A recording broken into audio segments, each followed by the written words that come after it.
going to a new school, starting in the middle of the year. Sure, it might suck, but also it might not. Tell her pep talk, Mom. Yeah, wait, let me write that down. I think we should hang out. Really? Why don't you come over after school? To Key House, to the most haunted place in Madison. I want to show you something. Whoa, okay, what's going on here? Your house is full of magical keys. Mm-hmm. Do you have, like, some proof? Okay. These keys are dangerous. We don't know what they unlock. What do you suppose on the other side of this? Nothing good. Do we really want to know? You're clear. You have no idea what's coming.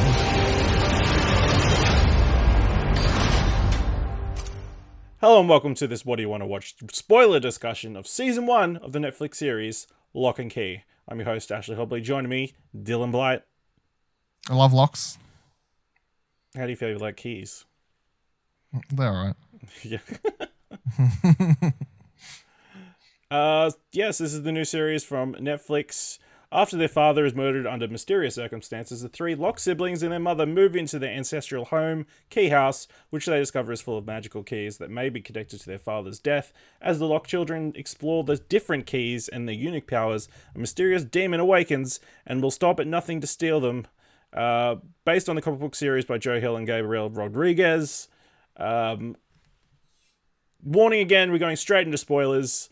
But Dylan, what are your overall thoughts on the show? I thought it was good, not great. Had some slow moments that kind of brought it down, and it could have been a few episodes shorter. Yeah, I've similar-ish thoughts. I had a really good time. There were some moments in the story where they kind of dragged, where they were a bit exposition heavy, but I feel like that's like teething problems. I think this first season, I potentially had to set down a lot of ground rules and cover certain things. So let's jump into it. Let's talk about the Locke family itself. Obviously, we've got Tyler, played by... Tyler, played by Connor Jessup. You have Connor Jessup. Kinsey, played by Amelia Jones. Bodhi, played by Jackson Robert Scott. And Nina, played by Darcy Stanchfield. I thought the family dynamic all worked pretty well. I think probably Nina kind of was... She had the hardest part, because obviously in the world they set up, people over the age of 18 don't remember the keys or can experience any of the magic. So that means she was kind of... Typical. It feels like she was getting gaslighted all the time. Especially... The only time she could remember anything was when she drank heavily. Yes, I thought that was an interesting story beat, which is kind of dark as well. They didn't really go anywhere. It was all done in like one episode, but it would have been something more interesting to, like, potentially down the road. They're like, hey, we need to explain all this shit to you. Got to get all the adults drunk. Yeah, so they can understand. You can understand what's going on. But yeah, how do you feel about the family unit? I agree. Like, all the kids were good. I enjoyed how they obviously all had like ups and down faults. At first, I thought it was just going to be like the dude older brother type thing happening with Tyler, but then that's not really what he ended up being. Also, there's one really thing I appreciate between him and Kinsey, which is that they never really he didn't fall into the big brother stereotype of like wanting to punch out every dude that's after his sister. Like, there were several moments in the show that I kind of appreciated where it didn't fall into that, because like she would have two guys walking up to her and he would kind of just be like, all right, I'm going to go now. Like, it didn't fall into that very like that heavy stereotype of like evil eyeing them and like, the overprotective brother. Like, I appreciated that I didn't have to deal with that, because I feel like so many stories and like this genre type stuff that usually has that's exactly where they go with the big brother role. So I liked that. And all his anger was simply taken out over his father's death and wanting to punch out that dude whose name I completely forget or whatever. Sam, was it? Yeah. Well, he does beat up another guy after the hockey He does, game, yeah. But like but you can tell that's his anger from that wanting to beat up Sam. So yeah. And then Kinsey I quite enjoyed. Obviously, I think she's probably the most interesting of the three, simply because she gets the whole fear storyline and like what she does there, and then having her relationship with the big group, including the two guys, which becomes super relevant by the end of the show, of course, when one's revealed to actually be Dodge the entire time. Like the third role we never saw until it's revealed. And then Bodhi is, you know, the cute younger brother. I mean, he's kind of the most, I mean, it is a kind of stereotype, I guess, for like the younger kid role and whatever else. But the naive, gullible. He wasn't annoying, at least. No, he was never annoying. He was fine. Played that role perfectly. I feel like there was kind of like a Narnia. They mentioned Narnia, but I feel like that's something they obviously bring to mind with this family dynamic. Not as annoying as those little kids in Narnia, though. At least in the movies. No. Yeah. Definitely not. Also, that'd be hard. Bodhi has one of my favorite lines in the entire show. It might be my favorite quote of the year so far. Don't fight in front of the bacon. Oh, yeah, that's right. At the dinner table, yeah. So, let's talk about the keys. What was your favorite key and why? Which key would you want? I mean, I feel like it has to be the head key. Like, that's obviously a super important one for the show. Yeah. And also just seems the most interesting. And, like, when you try and think about it, like, if you used it on yourself, you kind of, like, it's one of those questions of, like, what would my room place be like? You know what I mean? Like, I don't even know. Like, I can't even answer that question. Yeah, it's also interesting to read that in the comics, that's not how they're depicted. No, the head literally opens up. Yeah, the head literally opens up and you look inside. So, obviously, that wouldn't have worked. Or they would have had to increase the budget by a fair bit, I would imagine. Yeah. I think this is better, personally. Yeah, I think it works better that they can go inside and, like, interact a bit better. Touch things. And see things. Literally fight a fear monster. Yeah, the fear monster comes into play. Very important. Yeah. Then you've got the anywhere key, which I think that's an easy setup. Obviously, it's just a transport thing. That's the one I would like most in real life. But yes, that's pretty cool. It's cool. Like I'd have it, but it's not like super exciting in the show. You know, it's like it's fine. No, and then a lot of the other ones have smaller effects. Obviously, like the music box, they let you mind control somebody for a little while. They setting up. I guess in hindsight, that scene is kind of important because it's kind of Gabe working his way into being friends with Kinsey. But a lot of this other stuff is not super important. I guess the identity key is the other big one, which is a change from the comics, I believe, because in the comics they've got separate keys for changing your race and your gender. Wow. Yeah. So combining those, doing both at once. So that's a good touch. That's probably better that way. Yeah. Just easier. Yeah. I think they did a pretty good job with like depicting all these keys on screen. I feel like the ghost key is the one. Obviously, we've got a bit of advance. The special effects aren't quite done, but I feel what we saw, they implemented it pretty well. The controlling, wearing the crown, and whatever else, yeah. But it's like a big build up to that. The shadow and then one, yeah. Is that not what you meant? Yeah, I'm talking about the ghost key where you go through the door. Oh, the ghost. Right, sorry, I forgot about. No, that one's cool. I forgot my mind blank for a second. No, that one is cool. And obviously that one's important because that's where Sam ends up, which I feel obviously has to come back for the next episode. And then it also, this season teased out, we meet one relative of the Locks. And I'm like, okay, well, are we not going to meet more? Is that not going to, surely that's going to become an important thing, like talking to other family members and like finding out more history about this stuff or whatever. Surely that has to become important to the series going forward. Also like saving Sam, but like how do you, like, I feel like Sam eventually has to come back like as an ally. Yeah. Like, well, let's talk about Sam, because I feel like that is a great through line of the first 7 episodes. And I think episode 7, which I think is my favorite episode, that could have been the season finale. Where he shows up at the house. When he shows up at the house. Yeah. And then it ends on him dying pretty much and being betrayed. Yep. I think that was an amazing episode. I think everybody did a really good job. Sam, the actor who plays Sam, did a great job. And just this guy, obviously, that you dislike immediately because he murdered their father at the start of the season. You understand that he's this tragic figure and has been manipulated this entire time and is like he's got a sob story background. I guess his father's like an abusive guy or whatever. But just him wanting friends and everything, and just sort of being manipulated by the wrong person into doing terrible shit. Very much so. Yeah, no, it's weird how by the end of it, I mean, I wouldn't fully forgive him because obviously, No. you know, even if you're being played, obviously your decisions are your decisions when it comes to the end of the day, but they do make you sort of understand how he got to where he is and how he was being manipulated, obviously, and all these sorts of things. But it very much sets it up to me like he's going to become an ally in the long run.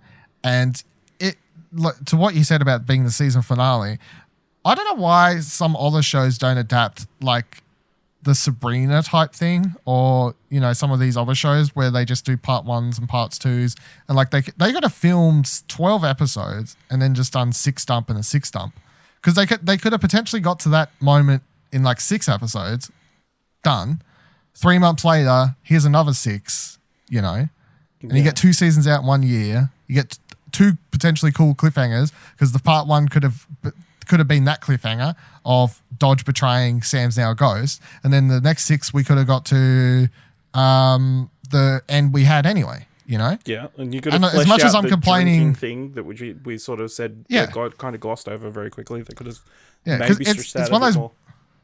It's one of those weird things where I'm complaining about there being too many episodes in the 10 episode run, but I feel like if you had like a stricter focus for like getting to an endpoint 6 episodes, you could have done better to like potentially even stretch out Sam's story more before reaching the end of that 6. And then in the next 6, you could have stretched out like the drinking storyline and ditched some of the other bullshit exposition, you know? So it's weird how I'm like, there should have been less, but potentially there should have been more to split them up into 2 6-episode things. But yeah, anyway. Yeah. It's weird how just like pacing sometimes can make an overall season feel better, especially when these shows are made to be binged, obviously. Yeah. Like, and they can say they're not, but come on. Yeah. Everyone like it's Netflix. I guess we should move on to Dodge, who is the major villain of the season. Did you see the reveal at the end of the season coming? That she was the kid? That she was Gabe, the kid, all the whole time. I would say I had a strange inkling about the kid, but I wouldn't have picked that to be the thing. But like that episode where he's hanging around with her and like the whole cave thing, I was like, this dude's weird a bit. Like I had an odd feeling, It's a bit too but I clear. wouldn't have picked. I wouldn't have picked him to be Dodge, no. But it all paid up because I'm like, I knew there was something off. I'll admit, I knew something was a bit off because he was one of like the important cast members listed on like a Wikipedia page and stuff, whereas the boyfriend she has during the show wasn't listed as high. Not high. So yeah. But I love that reveal. I think it's really cool, and the way they obviously do it at the ends with flashbacks to different points worked pretty well. Too much.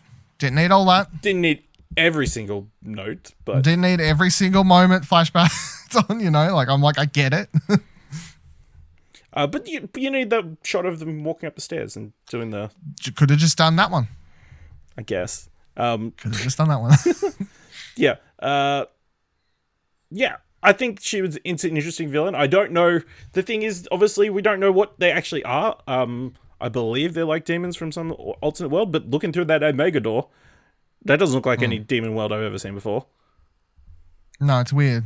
And I had a lot of questions about that, but obviously by the end of the series, and I mean, I guess that's the point, obviously. But like, these things come shooting out, and they show one that like hits the wall, and like it kind of seems like it's evaporating. I'm like, is that like? Does that mean like a demon just like kind of went on a suicide run and they didn't make it, so they're dead now? Like every time one of them doesn't make it, they're like, well, that's it, or is that not how it works? Like, you know what I mean? Like, there's questions. There's questions that exactly could be answered next season potentially, but obviously now what's her name, Eden, is also being possessed by a demon.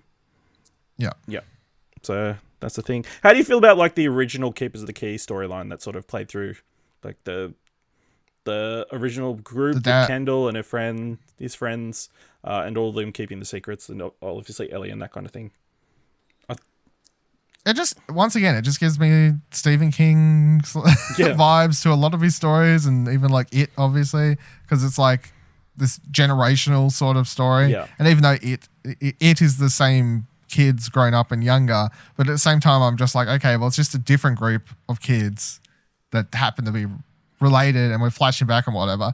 And it's not over. Like, I fully expect season 2 will still continue exploring the past, for more answers and stuff. So yeah, it just reminds me of that sort of stuff. But they especially because we didn't get to see much of them together. Yeah, I guess you know what I mean. Like we saw bits and pieces and whatever. Obviously, they've got that bit where they take the memories out of that were taken out of Duncan. I guess is Duncan. Yeah, Duncan played by Aaron Ashmore. Key point. Not Sean Ashmore. Not Sean Ashmore.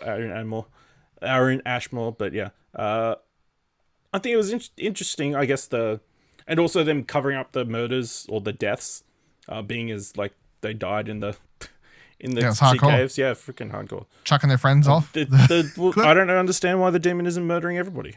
Super strong, killing all these people as soon as it comes out. But it'd be interesting. Yeah, I don't know what's the end game. I guess to release all the demons out of the demon door. Yeah, well, that's what I was trying to figure out, because obviously Dodge wanted the Omega Key to open the door, but then by the end of the season, it seems like, oh, we've got what we wanted ish, maybe like I've got another one, so successful. Like, is season 2 now just, oh, let's try and open the Mega door again? Because at that point I'm like, that's a bit boring. Like just like literally the same goal plan, or is it now just a different goal plan? But I also think there's a key point with Dodge and the other demon now, because one of them, Dodge, can actually be sealed away in the well still, because it's like a brought back to life demon or whatever. Yeah. So that one can be trapped. Chucked in the well and trapped there. The other one is just a straight up demon though. You know? So there's different problems we have here to deal with somehow. Yeah. Yeah. Any other key moments or things that you want to bring up? I feel like the other thing that is a lot of the rules weren't established very quickly. Like, why can the locks hold the keys? And then why can other people take the keys? And all the key taking rules weren't mentioned until they're super important. That's why I'm like, there has to be a lot more flashbacks and stuff, because the Dodge and presumably the rest of the demons cannot take keys off of locks. They can take keys off other people. So that seems like some old, well before even their father's time, potentially shit that's gone down. You know what I mean? Like that seems some sort of like old pact, something well beyond their father's period, or something like that. Because if his dad and their friends had made that pact, or like being in charge of like causing that to happen, I feel like that what's his face, who obviously is dead by the end of the season, who they all think is missing. What was her name? Ellie. Ellie. I feel like obviously she might have mentioned that, like, oh, we caused something, so your dad couldn't, or something. I don't know, like some sort of thing that we could only make. It's the locks can't have the keys. Like I don't know, like, but obviously they never really interacted with Dodge apart from that hot 2 seconds where she took over, takes the keys, stabs Stam, and walks off. Yeah. So yeah, I feel like there's a lot more backstory, flashbacky stuff there. Yeah. Yeah, I think we've covered most things. What are you looking forward to potentially in season 2? More just, I guess, more of a team. Like they're more on board now. Is the thing by the end of the season 1. Like there's less. Like I'm just going to use the keys for this and. Yeah, like less secrets, and like they're using them all for their own special means, and Bodhi's the only one for half the series trying to actually just fight off the actual evil person. They've got like a group of friends in on it now. And side note, and then it's seriously messed up that he used a bear trap to try and capture. Yeah, I mean, gotta do what you gotta do. It could have ended very poorly. Season 2 will also be quite interesting, obviously, because we're gonna have one of the demons. But we'll have both of the demons pretending to be people within their friendship group. Yes. And you got to wonder like what the end game plan is there, and how long that'll go on for. And that's going to be quite interesting because they don't know, but the show reveals it to us. The show makes sure that we know. So then it sets it up for an interesting dynamic for the second season, and the way they have to write the show and go about telling the story, where it's like, they don't know, but the audience does. And that of course, opens up possibilities for storytelling and what have you. But they could have done it a different way where they kept it a secret, or kept one of them a secret potentially for storytelling purposes, but they didn't. So I'm hoping there's a plan there, I guess. Yeah. Hopefully they learned pretty early on that they murdered Ellie. How did they not realize? It was too easy. No, yeah. That wasn't a big... I kind of guessed that straight away, to be honest. Yeah, pretty quickly. Yeah, that wasn't the one I was like, this seems a bit convenient. She's sleeping for a very long time. I'm like, oh yeah, you shot it several times, it survives, but it can be knocked out. I don't buy it. Do not buy that at all. Yeah. All right. That brings us to the end of this spoiler discussion. You can find Dylan on Twitter at Vivladil, Vivaladil.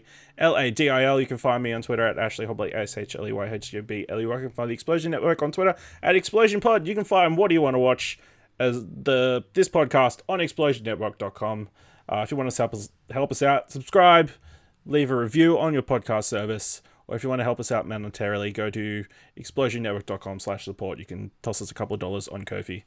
Thank you very much for listening. Until next time, keep watching stuff, I guess.